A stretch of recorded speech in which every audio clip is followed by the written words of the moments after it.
I seem to like making videos with addendums because I always say, hey, it's like Columbo. Oh wait, one more thing. So I got these extra parts and pieces in the lot. The 8 bags that I sorted out from Value Village, and some of them, just gears, and some of them are just little pieces I didn't want to lose while I was washing, and some of them are stickered. Don't want to wash that. And where'd the other one go? Oh, there it is. I think this probably came out of the idea book, but I don't care. It's stickered, so I'm not gonna let that one go to waste. But some of it's electronic, so I wanted to test it. Now these wires, they're already starting to flake, right? So the wires aren't worth anything anymore. What I've been doing myself is I've been cutting off the ends, or taking them apart and resoldering on new wires. And I actually got the right size of wire from the local electronics warehouse, and but I used it all up and I can't remember what I got, so now I have to go back and find it again. So, but there's a proper size wire for that, and I have enough to build what I want to right now, so it's not like I need. And Lego actually came out with the glossy wire at the end, the 9-volt glossy wire, which doesn't disintegrate after a couple decades in storage like this stuff did. So I mean I have enough of those, so I don't need to make too many more, and I'll make them as I need them. But that leaves these guys for testing. So I got my trusty train controller, and all I'm going to do right now is I'm going to connect this to the top like that, right? And then I'm just going to put these things on top, and nothing.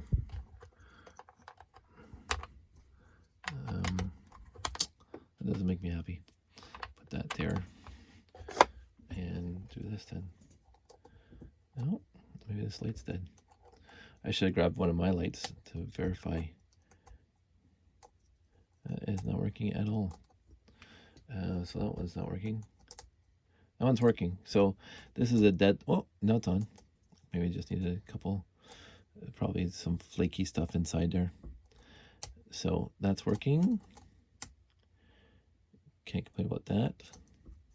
This one's working. Both ways, let's see. Yep, that's on. Now the micromotor. Dun, dun, dun. Let us see what happens here. Look at that. It actually sounds good too. It doesn't sound like it's beat up, because micromotors are usually pretty loud when they start going. So it works. It goes backwards and forwards. And again, the train controller. So that is good to hear. Now comes this one, and I wanted to see if I can see it right down into there. And I don't see anything. Oh, it's supposed to be on top. Duh. Told you the last time I've actually done this. Oh, yeah, there it is. Of course, I gotta put my hand behind it. I will say the fiber optics was a cute gimmick, and it got released in a whole bunch of sets. There it is. 4, 5, 6. There we go.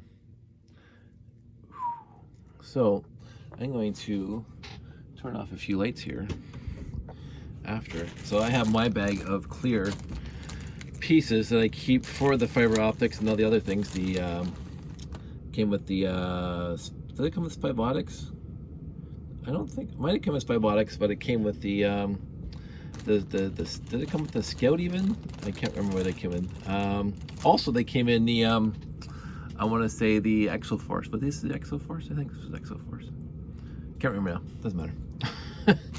But in here I keep all this extra stuff. This came with Spybotics. I remember that. This is just a shorter version of these guys here that came with the with these things. So I wanted to test this out, and I had to find. I actually have. Actually, I don't know how many of these fiber optic light things that I have. I never kept track. they're all in my. I have one bin over there that's labeled 9-volt. It has my micro motors in it, my old 9-volt motors, the high-speed one, and the regular one that came in the RCX. I think I have one or two extra of the RC car one, the 8475, if I remember correctly, the set number. So anyway, so I'm gonna put all those in there, and they should all be there.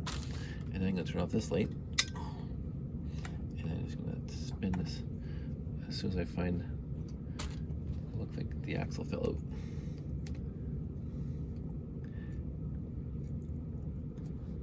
I think it looks pretty cool. I'm gonna go just a second. I'm gonna turn off the other light. It's getting really dark in here. Yeah, light switch. Yeah. So now you can hardly see anything, and I can see why this had some appeal, and it showed up in a bunch of sets back in the day. It was in the space shuttle, obviously. So I don't think you guys are seeing the red on the screen. I'm not sure if it's the phone itself, but anyway, it's working, so I can't complain about that at all either. So so all the parts and pieces are tested. Oh wait, forgot one thing. And just by me putting this thing on, because this cord hasn't been used in forever, the insulation flaked right off. So that's what happens to these old wires, and that's just sad. Ooh, so it's not the space. This is the town. So you got the siren. Yeah. So this wasn't the space. So that's kind of cool. So we can figure out what that set, what piece that came in, what set the town one came in. But, and let's just do this again, because this is what was so cool about the 9-volt. You go like that. Yep. So then the bricks work too. Oh, and this guy. Oh, that's that guy. Why is this guy not working? Also, this white one's not working.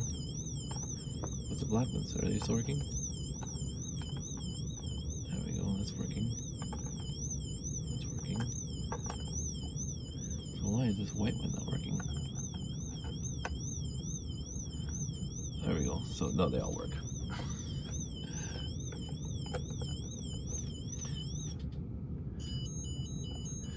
Yeah, I can't complain about that. And then we'll put this on here. Just because. It doesn't happen. Let's turn that off now. It doesn't happen often that I get this lucky with lots in Value Village. As I said in the other video, Sandy keeps an eye out for me when she's in Value Village. She shops for books and some secondhand clothes, so I can actually do some work in the garage without wrecking my good clothes. And you know, Josh is still growing, so it's nice to get a pair of pants or something that from Value Village than buying off the rack. But overall, we historically before the lockdown would go to Value Village. I won't say once a week, but we would go often after dinner. Just the downside, we cleaned up the house.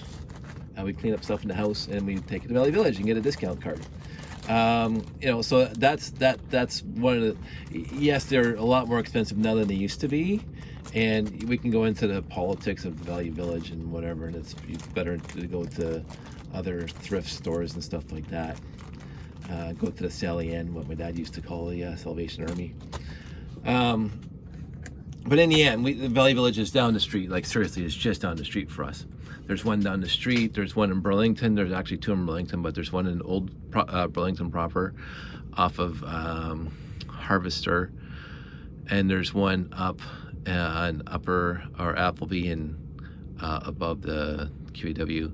And we will often hop in the car and drive to Ancaster, because there's one up in Ancaster, and there's one even all the way over in Waterdown that we've gone to a few times. We like it, and yes, there's politics behind why we shouldn't like it as much as we do, but I'm not going to get into that here. They were a much cheaper back in the day. Straight up, they were, and this is the problem with them, that they now start pricing stuff that, you know, you find a pair of track pants and they're like, you know, before they were $5.99, another $15.99. I get that, but in the end, you're still getting them cheaper than you would off the shelf, off the rack. But beyond that, I'm not going to go into politics about it. But we've been extremely fortunate because we're there a lot, and it's us getting out for a little drive at night sometimes, and cleaning up the house and getting rid of Josh's old stuff that he's grown out of sometimes, and sometimes we just want to go for a walk. And hey, how many Hardy Boys books have I found there? Like straight up. And as I say a long time ago in a different video, I will go and I'll walk through housewares and I'll come across something. And it's a gizmo, it's a doodad, it's a something. And I wonder what it was used for. And you can tell it was built in 1904 or 1952 or whatever. And you say, what was this thing used for? And I say, I have fun trying to figure that out. And as I say, I found some really, really cool books. Today I found 3 of the 6 Winston Churchill memoirs again, and I talked about that in a previous video, but I keep on stumbling across. They were far out of print now, but I bought a set for my dad years ago. I've actually bought 2 sets for my dad. So, and I keep on stumbling across them, so that's kind of neat. But for me, as always, the secondhand Lego market makes me so happy. Just for the investigation and the figuring out and grabbing a bag and figuring out what's in there and what sets could have been or are part of the bag. I like garage sales, but they don't happen much anymore. So like I haven't been to a garage sale in ages that actually had Lego in it, because people who are having garage sales will usually sell the Lego now on Facebook Marketplace. And we do a lot of Facebook Marketplace, I do, for Lego as well. So, but in the end, right now, my mainstream of getting secondhand Lego really seriously is Value Village. And I know some of my friends out there don't have the luck that we've had going to our Value Village, our local Value Village. And I don't know if it's Stony Creek.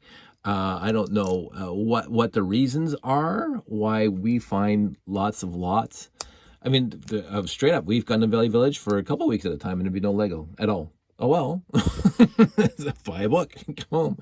Or don't buy anything and just have a nice walk and go for a walk in the park. But I would say more times than not, we go to Value Village here in Stony Creek. And there's Lego, or even going out to one in Ancaster. There's Lego there.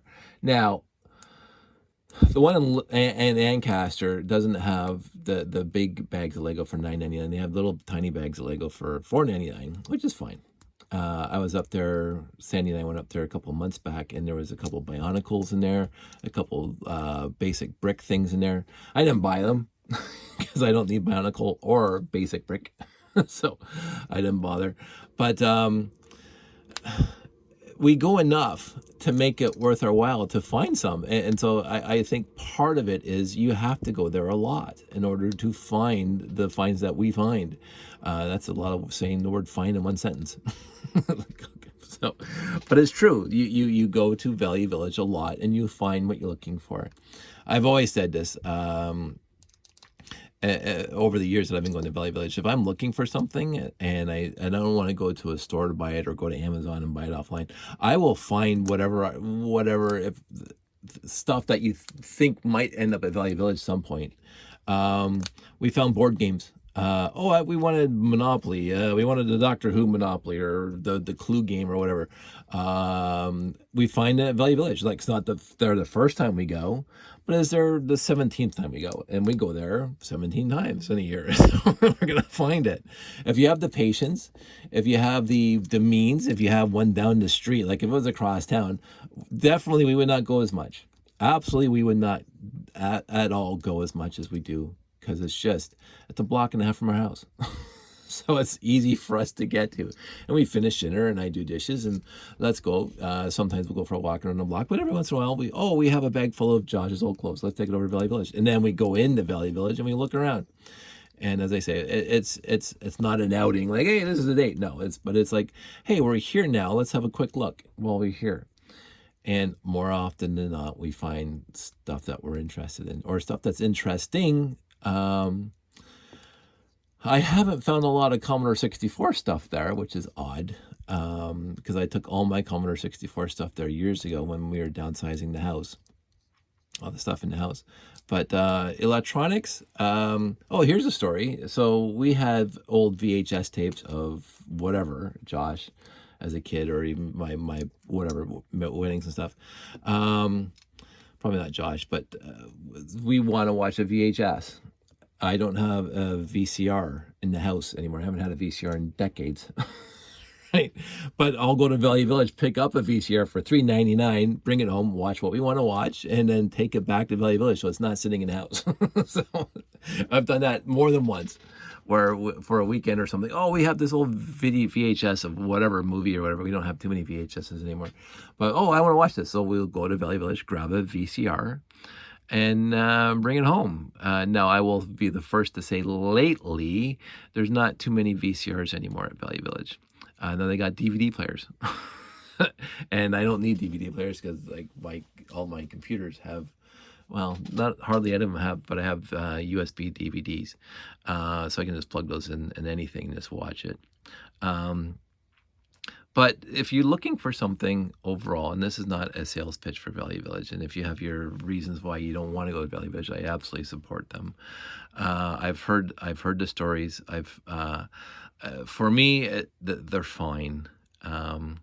They get my business because they're convenient. As like people who go to Walmart, I'm not a huge fan of Walmart, but they're convenient and they're less expensive than the alternative. And I don't have the time or the wherewithal to, and to me, what they have done or what they are doing is not worthy enough for me to stop going there. You'd have to make the case to me that it's worthy enough for us to stop going. Because right now, it's everything I hear. Yes, they have issues, but every company has issues. So it's not a relationship ending event. You have to make the case that it is a relationship ending event. We like Value Village, as I say. It makes me happy just by the secondhand market of Lego, and it's just sleuthing in there, walking through there. Yes, there is the there, but by the grace of God go I contingent when you're walking around in there sometimes. I say it's not nearly as bad as Walmart sometimes, but in the end, it is. It is what it is. Enough about Value Village, except thanks because I got this stuff. And again, this was of the 8 bags were, I didn't mention this, maybe I mentioned this last video. The 8 bags that I sorted today were not bought at once. I think some of those bags were bought 6 months to a year ago, and they just sat in the basement in a box waiting to be sorted. And since I'm cleaning up the rest of the floor over here behind this camera that I'm not going to show you, I came across them today, and I thought, hey, today's a perfect day to sort and wash the Lego, and that was the previous video. And so those 8 bags were acquired over like a year or less than a year, but they were acquired for over a bunch of months. And the last 3 I bought on purpose because they showed that they had the big base station from the Blacktron 2, and one of those sets had the micromotor. So one of those bags had a micromotor. This came in a different bag. So happy I did it. Didn't realize that they were in there, but I'm happy I got them now. So 18 minutes. Okay, that's way too long. So I will try to get these things shorter. You guys all stay safe, take care, and I'll talk to you soon.